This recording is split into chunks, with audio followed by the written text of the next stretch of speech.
Drop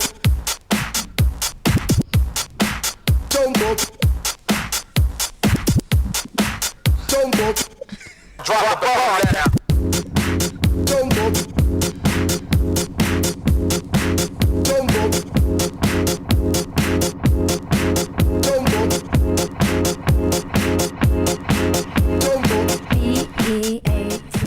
All right, and just like that, we are back. Hey, welcome to This Pink Cloud, everybody. I am DJ Kelly Reverb. We are a show on multiple pathways to recovery, as well as mental health issues, as well as some fun stuff like DJ and electronic music stuff. Shout out there. Hey, real quick, I always like to put this out there. Be sure and subscribe to our YouTube channel. Yes. And then also Instagram. We're trying to grow the Instagram. Instagram is a little anemic right now, so be sure and follow This Pink Cloud on Instagram. And then we're also on all other major streaming platforms.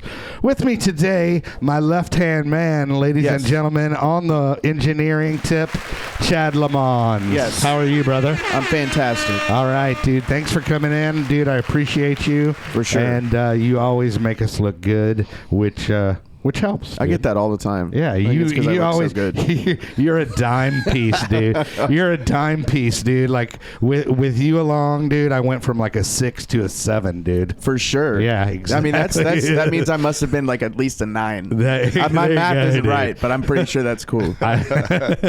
Hey, and sitting across from us, we got my buddy boy, the bearded wonder, dude. He is an LPC, LCDC, the king of the North, I like to say. Ladies and gentlemen, Mr. Dusty Burrows. What's up, brother? What's up? Thanks, Kelly. I'm just happy to be here. I'm all jacked on Celsius and magnesium today. Well, thanks for coming in, buddy. But the man of the hour is a good friend of mine. Shoot, we probably it goes back to the 90s. Yes, that old. Yeah. But this guy is a legend in his own right, still touring, still putting out mad beats and good stuff. Like, I mean, he's got the quality control on lock all the way from Chicago. Our first ECAM guest here. Ladies and gentlemen, Mr. Keith MacKenzie. How are you, brother? What's up, man? Doing all right. It's a warm day here in Chicago, 40 degrees. Nice. That is a warm day, dude. I love it. It's melting a little bit, yeah. I love it, dude. Well, so like, I mean, our story goes back, I guess, what, DJ Icey kind of Yeah, I think Icey introduced you and I. But yeah, I mean, I was a fan of your records back in the 90s. Like, you see, hold on. Let me stop. Let me stop and celebrate that like, for a second. ESP Sun. And then, yeah, let me stop and celebrate that and take a victory lap. You were a fan of my records? Hell yeah, man.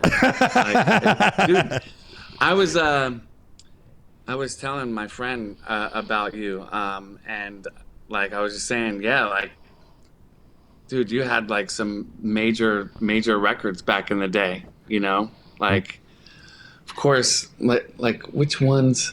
Here we go. The first ones came out, were they independent? Yeah, they were indies. Labels? We did Your like label, the first one was actually on Bill's Records, which was a store I worked at, and that was New Sonic Melodic. Then we did the white label, the Fuck You, We're from Texas, and then I was like, yes, I remember the. Yeah. And then we did the double pack, and then I got signed to ESP Sun, and Rob Vaughn. Sun, right? Yeah, and Rob Vaughn and I did Here We Go, and then we also got the. Go Get On It with Chad Littlepage. It was so many Chads. It was licensed to the movie The Blade. So you know. So that's my street cred. But yeah, back then you were just starting to put out stuff. Like what was the first year you started putting out stuff? My first record came out in 2000. Okay. So like you know, and I first started when I first started DJing, I think started to learn how to mix was like in 96, and back then you had already had some like really good records out, So, and you were doing, breaks back then. For sure. And, Icey was also doing really awesome records back then. And you were in Florida, right? Yeah, it was Florida, but you were like the dude from Texas that was doing breaks. That's right. But you were actually physically in Florida, so you were kind of at the epicenter. You were at the epicenter of breaks, right? Like what town were you from? What's that? I said, what town were you from? I was from Tampa, St. Pete area. Okay. So, but like I used to, for dance music, I always used to go to Orlando and kind of hang out with people because it had the best scene. Well, Tampa had a pretty good scene. I mean, they had like, Mike and Charlie over there and Sarasota and then Tony Feline and, Brad all those Smith. cats and Rabbit in the Moon, dude, name drop. They were they were Tampa dudes.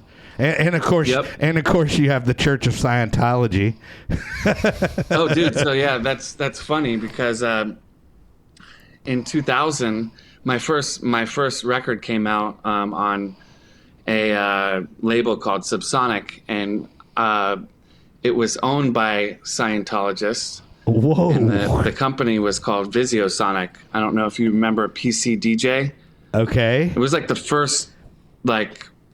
first piece of software and like the predecessor to like Serato and on a computer. I do remember that vaguely, and I probably tried to avoid it like the plague because I was a vinyl I worked head. at the distribution company, right? That used to, dude. There's a lot to it, but yeah, I mean, it was a really fun job at first. Dave Berg from Gemini Distribution. Shout out Dave Berg. I love Dave Berg. He's in Jacksonville. He's the one that hired me. He gave me the opportunity. So I'm definitely grateful for that. Like it was really cool at the time because I was like, in my early 20s and I got a lot of cool contacts through record stores. I used to sell vinyl directly to record stores. Right, yeah. Well, he used to have the distribution company out of his like garage in Jacksonville, right? Correct. Yes. Yeah. And then the Visiosonic people bought him out. And then he moved to Tampa, St. Pete. And then when he moved, I had a club night and I invited him to DJ. We ended up hanging out a lot. And then I worked at a record store as well in St. Pete called Luscious Records. Okay. And we used to buy from him. So I then, became friends with them and then, eventually started working there. So basically you owe your entire career to Scientology. Bro, it's crazy because I'm definitely grateful for Dave Berg having me. Right. It was like, it was a great experience, but they wanted to like, basically run the whole distribution. They just wanted to run everything. They had a lot of money, but then certain things just they weren't adding up. And they then stopped, allegedly stopped paying labels and stuff. And then there's the fun stuff with a paper chase gets involved. And that's never fun, dude. But I mean, from my perspective, it was like all of a sudden, boom, like right around like early or late 90s, early 2000s. It was just like Icey was like, "Hey, dude, this is Keith MacKenzie, and he fucking kicks ass, and he's my boy, and he does what we do." And then you were just like, I mean, real quick, just all of a sudden, one of us. Oh, dude, I definitely, Icey giving me the cosign was huge, obviously, because he was, the way he was looked at in Florida at the time was just like, almost like godlike, right. Like Michael Jordan. Right. He's like, Icey's in the club. I thought you were going to say, Michael Jackson, but I was like, we won't go there. It's crazy, yeah. I mean, he's a legend. He's the king of breaks, and he's been like, a really good friend, almost big brother. Yeah. He definitely he definitely helped me with a lot of stuff over the years. whether it's like putting me on, getting me to play at certain places. Well, let's talk about that. So you're like a local DJ kind of in the Tampa area. Then you start producing, and then obviously with the Icey cosign and everybody else going, yeah, dude, you're one of us. Hop on board. Where's like the first place you played out, dude? And I mean, because you're still actively on the road, way more than I am for sure. I will point that out. But I mean, where was like your first out of town gig, and how did that happen? Oh man. Well, you know, like most of the gigs, you know, like at the beginning were just, you know, the most I traveled was just in the state of Florida, and then like New Year's going into 2000 when everybody was scared of the Y2K thing. I played in Greensboro, North Carolina. I remember that, dude. All the computers are gonna crash. Yeah, and I played in Greensboro, North Carolina, and then like, I mean, from there, you know, most of my gigs were just like kind of the Southeast United States, whether it was like the Carolinas, Atlanta, or, you know, Louisiana, Alabama. I like to call that the dirt raver belt. You know, it was an interesting time. It was awesome though, man. I mean, you know, I wouldn't trade it for anything. So, right. No. So you're traveling, and then like, I mean, you're obviously simultaneously producing and releasing records. Like what, I mean, what goes on? Like, you know, like was there a record that you had that was huge that kind of, you know, set your career on the trajectory that it is? Or was it just like perseverance kind of putting out, you know, releases on the regular and actually treating it like a business? Unlike me. Oh, yeah. I mean, definitely like a little bit of both of those things. I mean, I had a couple, like I was able to work in the studio with Infinity, and we made one record called Shadow, and that was like in 2001. And you know, Infinity, you know, he was on fire back then. Like every single release that he did was great. You know, he's just a great producer. Like literally everything he touched turned to gold. And we made like a kind of a unique record called Shadow back then.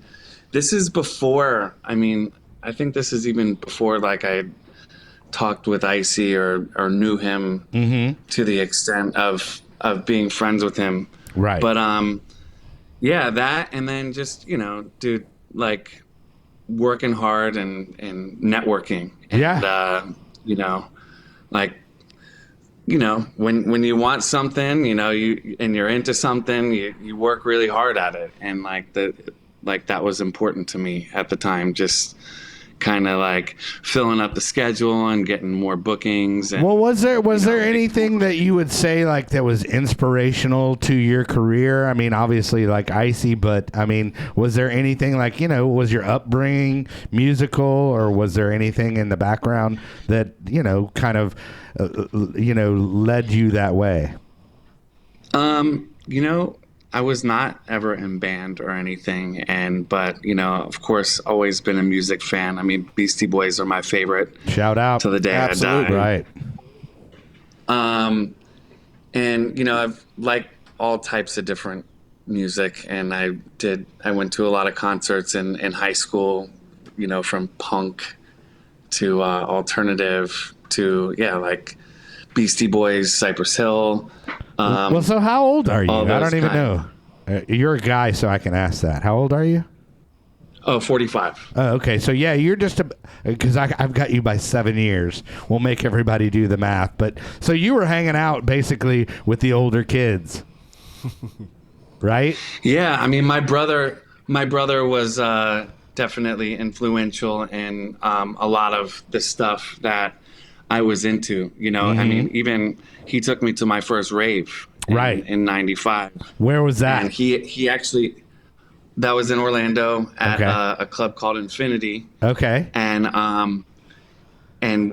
you know, I was 17, and like basically I told them I didn't have an ID, and they're like, "Oh, what's your birthday?" And I said, "Oh, May 3rd, 1976." And they're like, "Okay." And like, it's May 3rd, 1977. They didn't care. So you're like saying you're like 27, not 17 or something like that.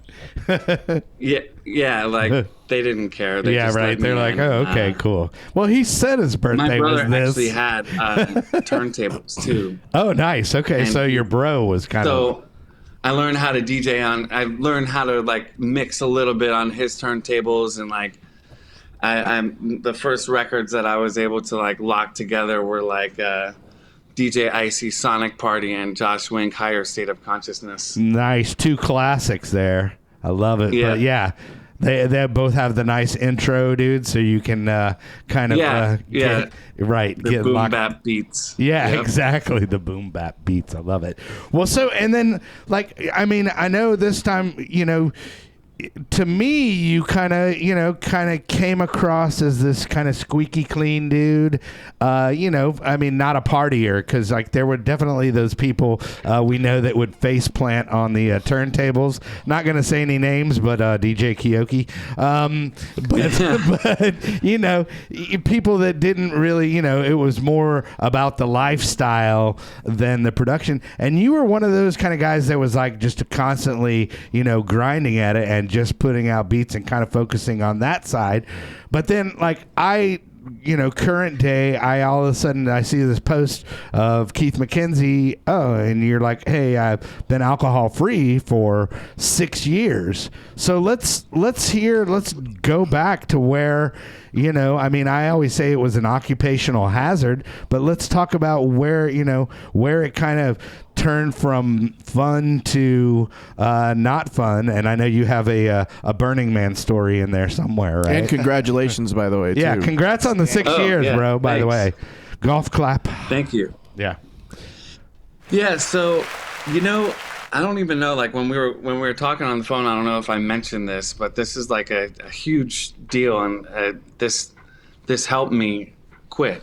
Like when I was in 2015, I had a tour of Australia. I had 5 DJ dates, and when I came back from Australia, I was coming back from New Zealand, and I didn't sleep during. I didn't get up during the flight from New Zealand to LA, so I got a blood clot in my leg. Holy crap, man. Like What year was A this? pulmonary embolism. What year was this? This was in 2015. And how old are you at that time? I was Don't make me do the math. 38. 38. So 38, and that's not normal to have a blood clot, right? Well, that can happen on flights, so- too. Yeah. Yeah, if you go on an international flight, they have pamphlets about deep vein thrombosis, and they tell you to get up every 3 hours.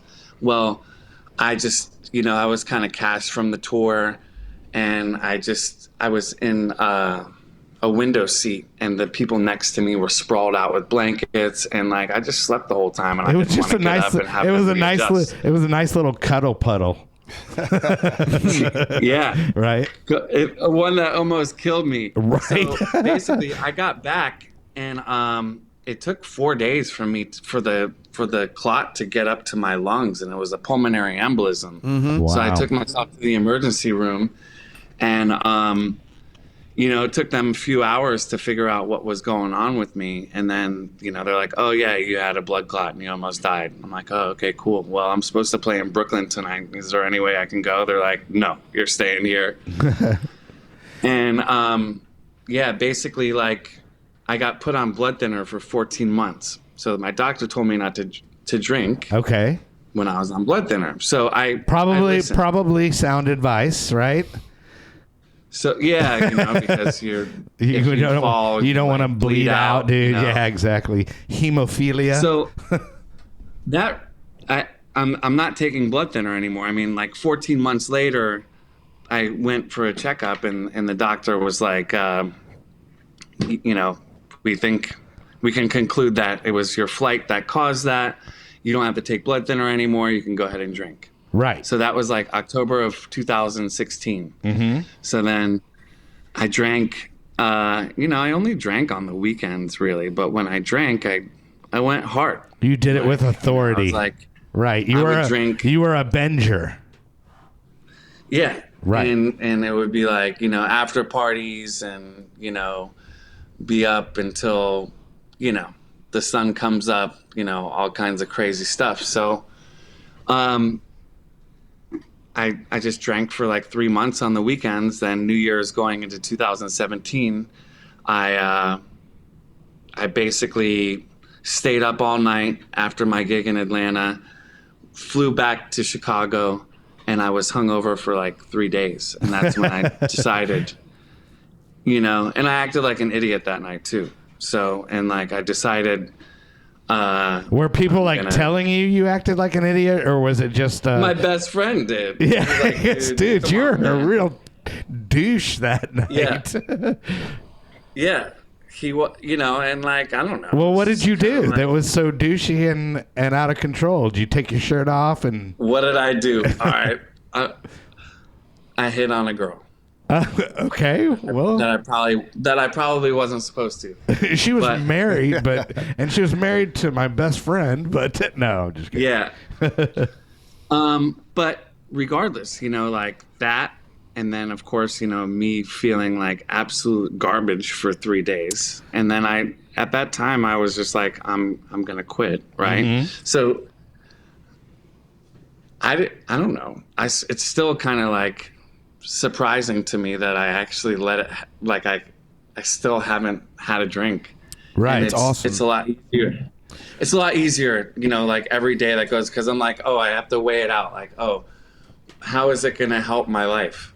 And right. like, it's not going to help my life at all. Sure. Like, of course, like you think about, I'd like to have a beer with the boys, or like, a glass of wine at dinner. Right. Or a cocktail on a date.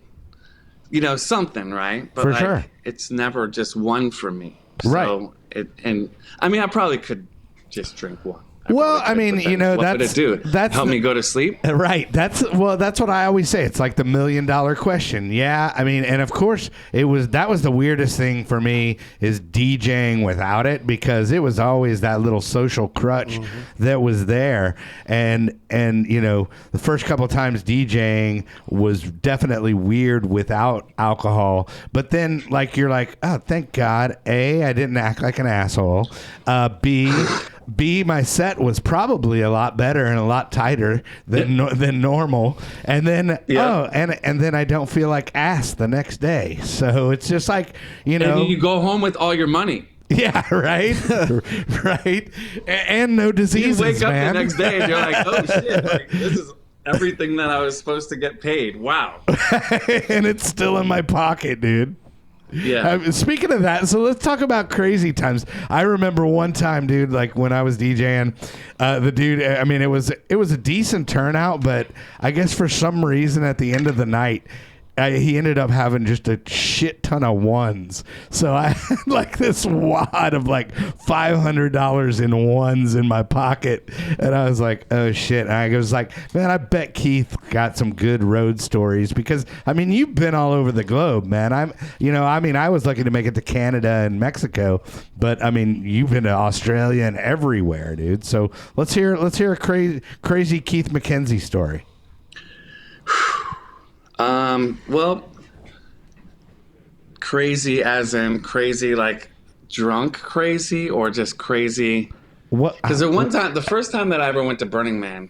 Oh, there we go. I always like a story that starts with Burning Man. Okay, so I was actually I was camping with a lot of just a lot of pretty cool artists, like the Crystal Method and Hatirius, Kill the Noise. Low Steppa, which is like, he's a big house guy now, but he just started the Alias, but and Rob G and James Amato, and that was in 2010. And everyone's like, oh yeah, you have to be careful out in the sun at Burning Man, just like you have to drink lots of water, sure, you have to, and I'm like, yeah, I got this. So the first night we get there, just drinking till the sun comes up the next day, right? And I remember I'm like laying in the sand, just completely drunk out of my mind, like continuing to drink when the sun is beating down on me. Finally, I completely like, I have to go, and it's time for me to go to bed. It's like probably like 1 o'clock in the afternoon. And I slept for like 36 hours. Were you in like an RV or what? He's alive. Let's go poke him with a stick, man. Yeah, no, they definitely didn't know. Did they put it like that was like Did they put a mirror in front of your mouth, dude, to see if you were breathing? Dude, I don't know, but they were definitely worried. And then it's like I'm sure you've had those nights where you're like, oh man, dude, you last night, that was crazy. And then they're like, oh, it was funny though, man. You're the man, that's cool. And they're like, yeah, okay, whatever. That's not what you guys are so saying. You're telling me in a nice way I made an ass of myself. It's a good thing that like I stopped, before everybody had like, their camera out all the time. Oh yeah. Before I mean, everybody. There's video of me out there, but right. Praise God. Yeah, right, for sure. Well, so real quick, I want to throw it to our sponsor, which is Max the Axe, which is Lone Star Injury Attorneys. If you go to thispinklawyer.com, it will route you to their Lone Star Injury website. And Max the Axe is a great personal injury attorney, and he will get you max results, dude. Right, Chad? Yes. Max is an awesome dude. He is a good dude. And also, we have another sponsor called neuroglow.com.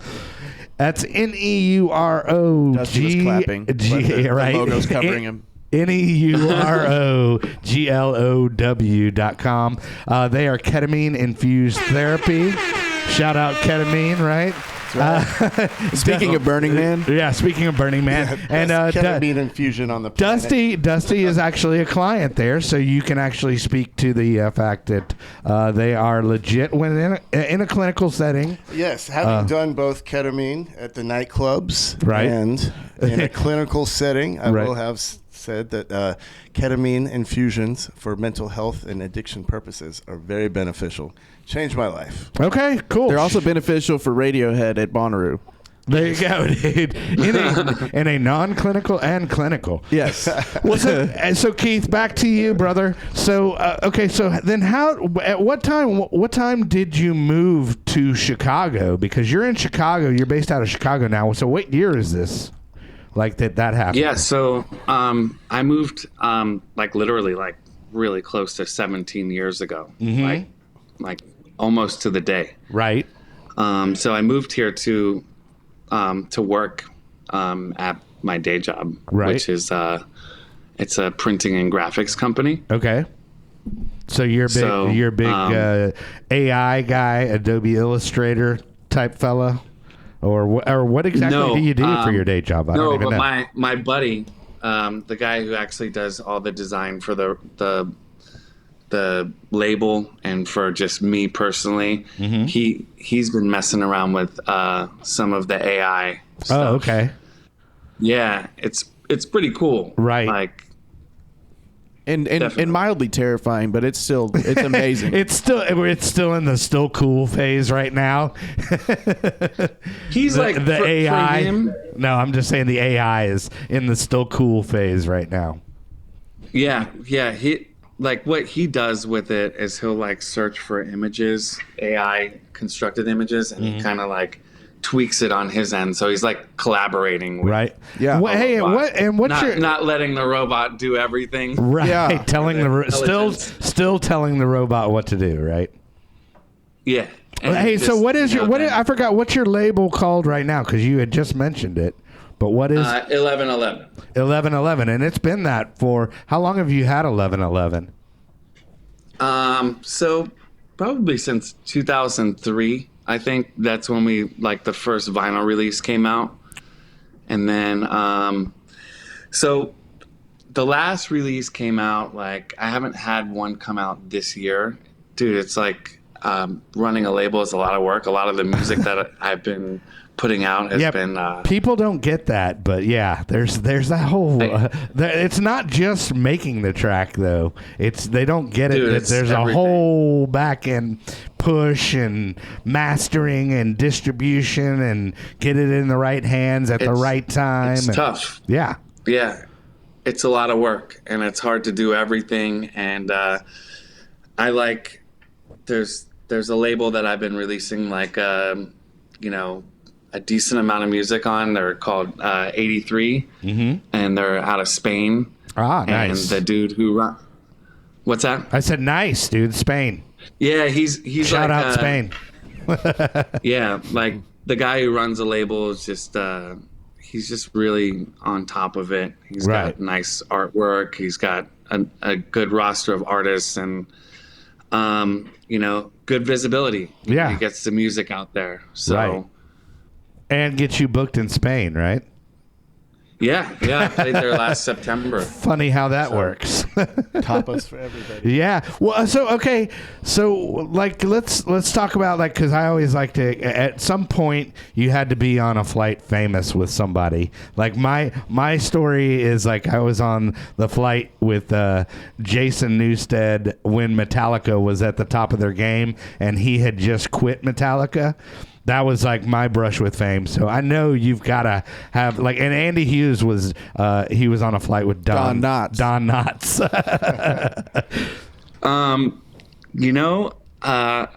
The only person that was announced over the intercom was Celine Dion in a Southwest flight. But then, okay, Southwest flight. All right, that's legit. Just recently though, this is weird. This person's not a celebrity, but it kind of bugged me out. I was flying back from Atlanta back to Chicago, and I got upgraded to first class on a United flight. And there was a dude in first class that I'm like, who the fuck is that guy? What TV show is he on? How do I know this guy? Right? And I couldn't figure it out. And I just kept, I kept on looking at him, and then the next a couple days from that, I'm like, I got it. I know who he is. He's an NBA referee. and I happened to be at the Atlanta Hawks game that night. Oh, so you saw him at the game, and then you were like, that guy looks really familiar. I saw him at the game, and we were catching the same flight because it was after the game. It was a 9:30 at night flight, and the game was at 5 or whatever. So I'm like, I know this guy. So speaking of basketball, you guys are in Dallas. You guys got Kyrie now. I mean, are you guys following that or what? Yeah, I mean, we've heard about it, and then he might be a little maintenance, but I think the Earth's about to get a little more flat in Dallas. Yeah, there you go. Yeah, dude, for real, man. It already is flat over there. That's why he likes it. So. Yeah, I mean, I follow basketball a little bit. I'm definitely a fan of Luka. I'm not a fan of Kyrie, but it's going to be interesting to see. We'll see. Well, I mean, Luka's injured right now, or we'll see what goes on with that. But you guys have lots of heartbreaks with the Cowboys and everything. Well, yeah, it was that's what. At least your basketball team. Well, that's what we always say. The running joke for Dallas about the Cowboys is, we can't watch the Cowboys in the Super Bowl because we don't have a VCR. That's pretty good. I've never even heard that. That's the running joke for the Dallas Cowboys. Hey, but the Stars are doing really good too. Stars. Hey, so anyway, you're still traveling. How many dates a year would you say you're out now? Probably. Let's see. Probably about 25. Okay. A year. So then maybe 2 times a month. Right. And then sometimes 3, sometimes 1. Yeah, no, I mean, that's kind of comfortable, dude. That's a comfortable level. And the good thing about it is you have a steady day job, obviously, for 17 years, because they offer something called insurance, which that and a 401k, which the DJ career does not offer. Right. Yeah, my job, the owner of the company, you know, even right when I was hired, he kind of knew like that I was gonna need some time off, and he was really flexible with me. He respected he respected your fame. Yeah, Right. I mean, to be honest with you, man, right? No. When I moved up here, well, not my fame. But I know. I'm like, yeah. No, but well, when I moved up here, I actually thought that like, I was just kind of gonna continue with the professional Keith and not really be doing the DJ stuff as much, because in Chicago, the music that I do is not. Oh yeah, it's all house, dude. That's the home of house music. Yeah. So I moved up here and I thought, well, that's it for me. Yeah, it was right. gonna slow down. Yeah, Right. dude. But you know what was crazy is that's when MySpace was kind of starting. Shout out MySpace. Yeah. Yeah, but it like, I think MySpace helped me because I was like maybe one of the only guys in Chicago doing breaks. So like maybe that helped, you know, being in a big city, and I started going out of town more and having more national and international gigs. Right. Like, when I moved here. Right. But yeah, I mean, even at that time, Icey and I were like, Icey was definitely helping me. Like, I was putting records out on his label, and we were doing a lot of shows throughout the country together. He would come out here to Chicago too. Good times, man. Yeah, for sure. Hey, well, I'm going to pass it around the room because I know these guys both have questions. Mr. Chad Lamons is itching to ask a famous DJ/producer questions. So I've been noticing a lot more breaks in the market recently. So breaks, you've been seeing something like that too? Like breaks are starting to trend more than they used to. A little resurgence. Yeah, I mean, there's definitely, so I think there's a lot of tech house producers that are like making breakbeat, but they're not really calling it that right now. And I'm not sure why. Maybe just because they want to continue to keep the genre, keep it in house, because it's kind of got a housey sound. Yeah. Even though it's a broken beat. But yeah, definitely. I mean, it goes in waves, but yeah, I mean, right now, it's like cyclical. Yeah, for sure. Music, and if you are a breaks DJ, then you just have to dig. And you know, if you go on Beatport, you have to dig through electronica, through house, through like the electro section, and you could find, you know. Oh yeah! By the way, thank you for unique tunes. By the way, thank you for setting me up. But yeah, I just re-released a what they would call a breaks track called "Disco Bombing," and it's out on Beatport now. Thank you, Keith MacKenzie. Thanks for setting that up, brother. But hey, Dusty also wanted to ask you a question as well. Yeah, what's up, Keith? Shout out for getting sober in your industry. I come from service industry, 20 some odd years bartending, and I know when I entered recovery, a lot of different challenges of getting sober in that industry, and I can't imagine it's much different in the music industry. What were some of the biggest challenges in maintaining sobriety, and how's it changed your mental health now that you've been sober 6 years? That's a head scratcher. Some of the, like, you know, when you're like, oh no, I like, when you tell them that you don't drink, then they're like, ooh, what's wrong with you?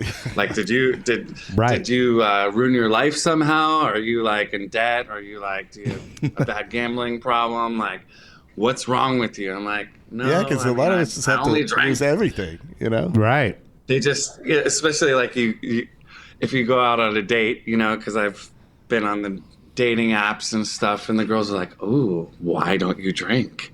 And they just like, and you're like, because I don't want to, and then I have to like. You have to explain to them, hey, I had thrombosis, man, and you know, I just walked away from it, and I acted like an asshole a couple of times, and people told me about it, and I woke up with a scorpion in my mouth at Burning Man once, and that's why I don't drink. Yeah, it's the only drug you have to give like a resume of why you quit, you know. What were you saying, Keith?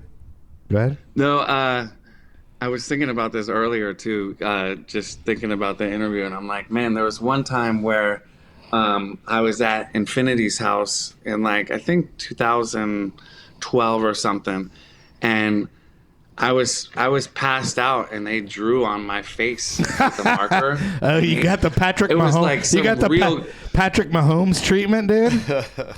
Dude, absolutely. That's exactly what it was. It was really good art, though. I'm like, damn. Is there a picture of it, dude? Got all detailed.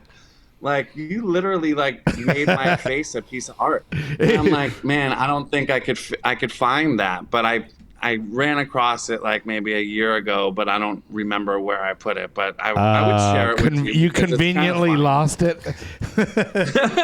Well, part of like the sober thing is like kind of owning up to the bullshit that you and that's you do, you know, for sure, because we do a lot of ridiculous stuff, and like I always tell people, you know, like it's kind of a hazard of it being in the job, because you know we're entertainers and we're expected to live that rock star lifestyle. So it's like if we're not, there's something wrong with us. You know what I mean? It's like the reverse of what you would think it would be. Not like a good for you. It's like, dude, what's wrong with you, man? Getting shamed for right, getting shamed for not drinking. Yeah, like, oh, I'm not sure I like your vibe if you're not partying. Right, exactly. Well, okay, so you got to do me a favor, because this won't come out for a couple weeks. So you got to dig for that picture, and we'll drop it in post of the artwork on your face, because I want to see this now. Oh, and I think I might make I might make a T-shirt out of it. Hey, dude, you know, I'm a bald-headed guy. What's man. up, dude? What Chad is like, too. That's what's up. I just did it, dude. I just did it. There's still like in the picture. I mean, you could still see that I have a little bit of hair. You know, in the Infinity picture. So right. You know, R.I.P. the hairline. You were fighting the good fight, and male pattern baldness won.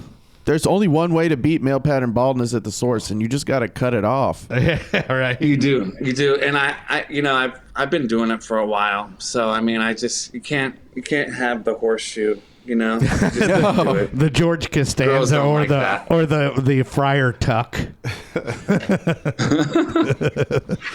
Hey, dude. Well, I mean, I know you're at work and you're busy. You know, I don't want to keep you, but I always like to give the guest an opportunity to plug what you got out there, and then shout out anybody that was crucial to you in your career and / recovery. My family, for as far as like being supportive in the recovery aspect of it. My friend Darcy's like he's my best friend. He's my graphic designer friend that I was telling you about. Okay, cool. Shout out Darcy. He's just one of those friends that keeps it real with you. So if he thinks you're full of shit, he'll tell you. Right. And you need people like that. Yeah, for sure. To keep you in check. Yeah, for sure. Icey, of course. We talked about him a lot. Right. Shout out to the man who I will give him full credit, man. I mean, he created a genre. So, I mean, he did. Yeah. He was the blueprint for a lot of us. Yeah, dude, for sure. And then, just many other artists that I've worked with over the years. DJ Fix, Sporty O, right? Whiskey Pete's like one of my really good friends. He's also in recovery. He'd be a good person to have. We need to have him on the show. He's actually especially with a name like Whiskey Pete, dude. Whiskey Pete's welcome on the show anytime. Dude, seriously, like he would be a great interview. Honestly, okay. I am writing that down. I'm so proud of him, man. He's come a long way too, and he's got a great story. Even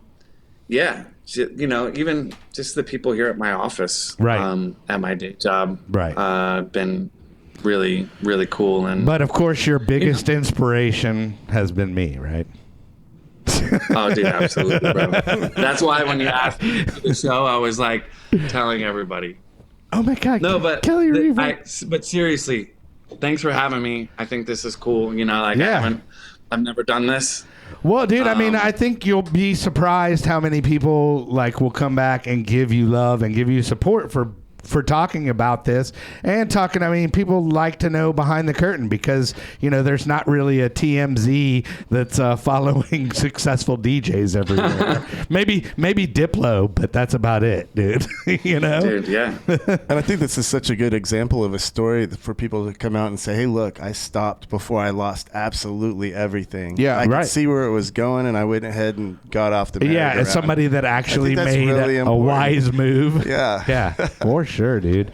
Well, Keith Mack, dude, I gotta say, you know, I've always been impressed by you, and you know, the thing is, not only are you a badass producer and DJ, but dude, you're a kick-ass guy, and you've always been, you know, been grounded and a grounded individual, and I think it, you know, reflects in who you are as a person.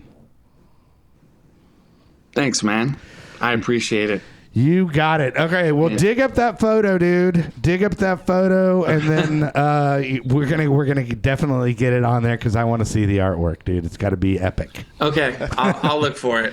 All right, Keith. All right, hey, it was nice meeting you guys. Nice You too, meeting you buddy. too. Yeah, man. thanks for coming on. I'll send you some clips when we get it ready and put it out to the world. But everybody follow Keith MacKenzie on Instagram, SoundCloud, buy his stuff on Beatport, and Spotify, dude. He's got a sweet Spotify page. So yeah, follow him at all those places. But thanks again, Keith. We'll talk to you later, bro. Cool. All right, fellas. All right. Anyway, so that was cool, man. Yeah. It actually worked out, dude. The Ecamm echo was solved. Yep. So that's all good. Shout out, Chad. Yeah. Thank you so much. I Yeah. appreciate it. Hey, I appreciate you I have a figuring it headache. out. You have a headache? Yeah. Do you I need need a neck I need to rub? drink some water and some more caffeine. Yeah, some water and some more caffeine. Cool. Well, hey, man, I appreciate you guys coming out and supporting. Next week we have some of your friends actually from Soul Tools. Soul Tool Coaching. Okay, Soul Tool Coaching, and where are they out of? Dallas. Okay, Dallas, just in general, North The Big Dallas. D. The Big Dizzle. All right, well, cool. Well, hey, I appreciate you guys coming out. Be sure and subscribe if you haven't already. Like and all that stuff. Follow us on Instagram. All right, and remember, kids, there is no magic pill for sobriety because if there was, we would all take too many.